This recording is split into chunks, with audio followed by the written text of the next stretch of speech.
Buenas Madridistas. Welcome to Ruido Blanco, Real Betis 1, Real Madrid 1. Vinicius Jr. put us ahead in the 17th minute, and then Hector Bellerin broke hearts in the 90th +4 off a Lo Celso assist to snatch a point. There were two injury delays. Marc Bartra forced off for Betis in the 32nd, Ferland Mendy going down for Madrid right at the end of the first half, and a Lunin save from Antony in stoppage time that felt like it might hold the lead. It didn't. And the conversation this morning, wilder than the match itself. We've got the full picture for you today. What the fans are saying and what the data is saying. And I promise you, they rhyme in ways that will make you uncomfortable. Let's get into it. Madre mia, I don't even know where to start this morning. Because the fans are not talking about the 1-1. They're not talking about Bellingham. They're not talking about Arbeloa. They are laughing, uncontrollably, at José Luis Sánchez. And honestly, the comment sections look like a comedy club right now. One fan just wrote, and I'm translating directly, José Luis, my boy, you can't go through life crying like that. That kind of play doesn't get called. Mendy threw himself shamelessly. The mockery is completely taking over. Another fan just goes, what José Luis Sánchez is doing has no name, with about 15 laughing emojis. Tio, this man apparently broke down on air over a foul on Mendy that wasn't given, and the entire internet has decided this is the funniest thing that has happened all season. And look, for context, Madrid drew 1-1 with Betis, Vinicius gave them the lead in the 17th minute, and then Bellerin equalized in the 90th +4 off a Lo Celso assist. It stings. But the fan response isn't grief, it's mockery directed at the people who are apparently melting down on TV about it. Because there's this whole Madrid victim narrative that the fans themselves are turning on. One commenter put it perfectly. They said, 9 points behind and they're saying that match cost them the title. Ha! 9 points, Maria. The title conversation is basically over, and these TV guys are acting like a late equalizer from Betis was some conspiracy. And the fans are calling it out themselves, which is genuinely interesting. One comment I saw said, the Madrid victim theory in Spanish football is one of the most surreal things on the internet, worse than flat earthers. That's a Madrid fan saying that about other Madrid fans, or at least about the media that claims to speak for them. It tells you something about the mood, doesn't it? When your own supporters start roasting the victimhood narrative more than they're upset about the actual result, something has shifted. The fan base is not in mourning over this draw. They're in a detached, almost satirical place. Which tracks with everything we've been seeing since Bayern. The emotional bandwidth for outrage has been used up. Now it's dark humor and mockery. The José Luis Sánchez thing is getting 167 upvotes on the top comment. That's the most engagement on any topic from last night. Not the goal, not the tactics. A pundit crying. Vamos, let's talk about the Mbappé conversation because that's still simmering. Fans are going back to this one brutal framing. Someone just wrote, the Madrid of Mbappé, and it reads like an epitaph, not a celebration. Like, that's the whole sentence. That's the take. And it connects to something else in the comments. A fan writing, didn't the experts say that with Mbappé's arrival, they were going to demolish everyone, terrorize all of Europe, and win the league? The sarcasm is thick. The expectation was total dominance, and the reality is a 1-1 with Betis, while 9 points off the pace. We've covered the Mbappé frustration a lot this week. The zero titles framing, the civil war with Vinicius fans. But this feels like a new phase. It's less angry now and more resigned. Like, the Mbappé project is a fiasco is just stated as fact by fans at this point, not even hotly debated.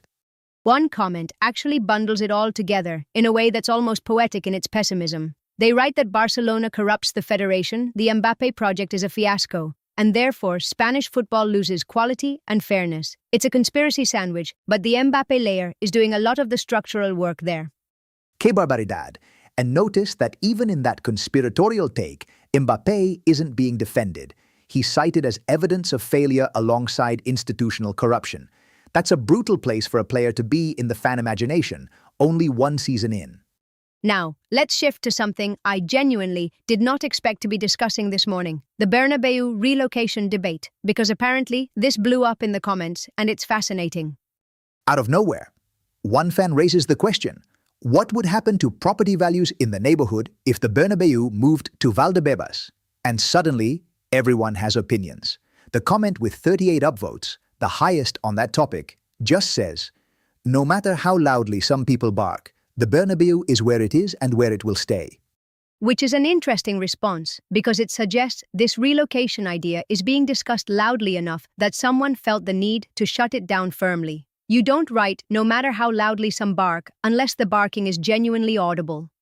And the economics argument is real, Tio. Residents near the Bernabéu benefit massively from having a world-famous stadium on their doorstep. Property values, foot traffic, tourism. A fan is making a genuinely coherent case that the protest banners against the stadium are biting the hand that feeds them. There's also a comment referencing a judge nicknamed Pillín and suggesting he should go play petanque instead of getting involved in Bernabéu business, which tells you there's some legal or political angle to this debate that fans are aware of and frustrated by. The stadium question is not purely football. It's one of those topics that bubbles under the surface for months, and then a bad run of results makes everyone suddenly very opinionated about real estate. Classic. Now, Arbeloa, because there are a few comments, and they're interesting because they're actually defending him. Which is notable given how much of the last week has been about Arbeloa criticism. One fan writes directly, "I feel sorry for anyone who thinks this embarrassment of a team is Arbeloa's fault." That's not a ringing endorsement of Arbeloa, but it is a redirect of blame. And another one goes after Vinicius specifically, saying he never passes, always gives the ball away, and shouldn't be at the club anymore. So the Arbeloa defense is partly just a vehicle for the real target, which for this particular fan is Vinicius. We've seen this pattern all week.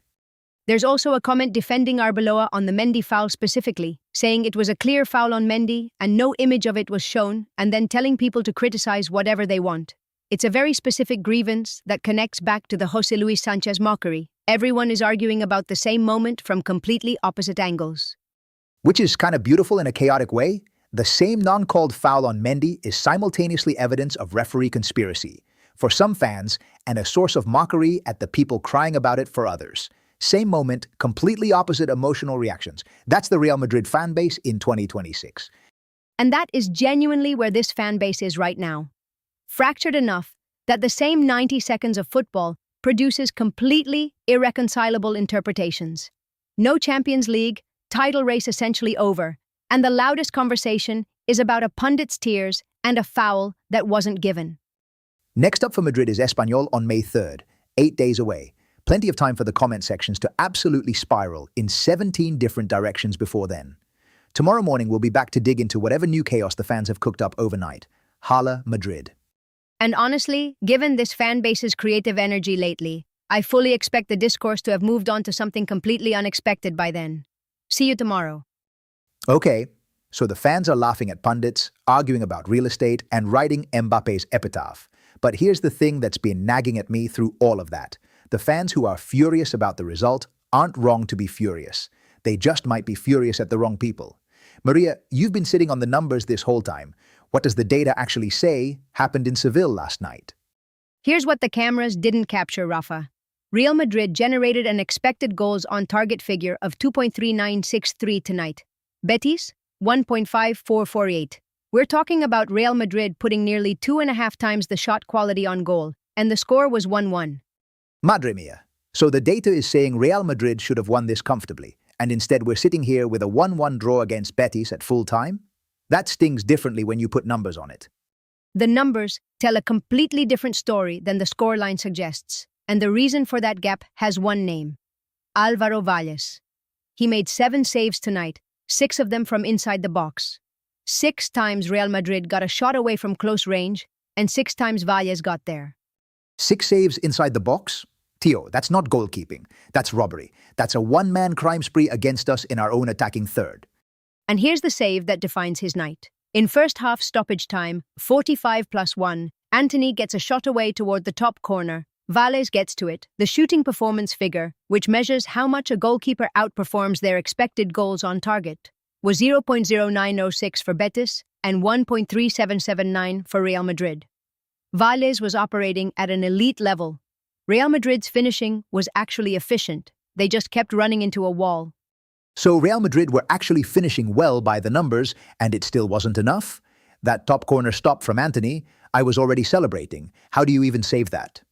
Now, let's talk about what Arbeloa did at 73 minutes, because the data here is genuinely alarming. At that point, Real Madrid had won 42 duels to Betis's 31. 13 successful dribbles to Betis's 5. This was a team physically dominating the match and protecting a 1-0 lead.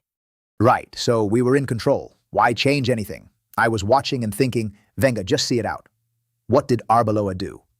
3 simultaneous substitutions. Camavinga for Pitarch, Alaba for Huijsen, Isco for Amrabat, all at once. And the critical detail is that Betis had already brought on Lo Celso 5 minutes earlier at 68 minutes. Real Madrid's defensive structure was being rebuilt at exactly the moment Betis's midfield was finding its new rhythm. 3 at once? You can't rebuild your entire defensive shape in real time against a team that just found new energy in midfield. That's a tactical disaster waiting to happen, isn't it? Here's the proof. After those changes, Betis recorded 17 interceptions to Real Madrid's 5. Lo Celso and the Betis midfield were cutting passing lanes at will in the final stages, and it was Lo Celso who provided the assist for Bellerin's equalizer in the 94th minute. 94th minute, Bellerin, assisted by the exact player who came on before the chaos started. I want to be angry at someone, and the data is pointing me directly at that substitution board. Before we get to the verdict, let me show you Kylian Mbappe's evening, because this is its own story. He had 3 shots, but only 1 on target.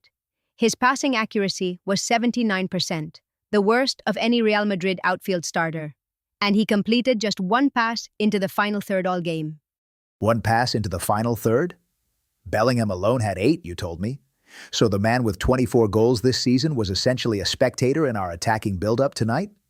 Exactly. And when Arbeloa took him off at 81 minutes for Gonzalo Garcia, the attack didn't improve. Real Madrid still couldn't find a second goal, and 3 minutes into stoppage time they conceded. Mbappe's season expected goals figure of 23.8 from 132 shots is extraordinary. But tonight, he had 5 dribble attempts, clearly trying to force things individually, completely disconnected from the team structure that was supposed to protect the lead.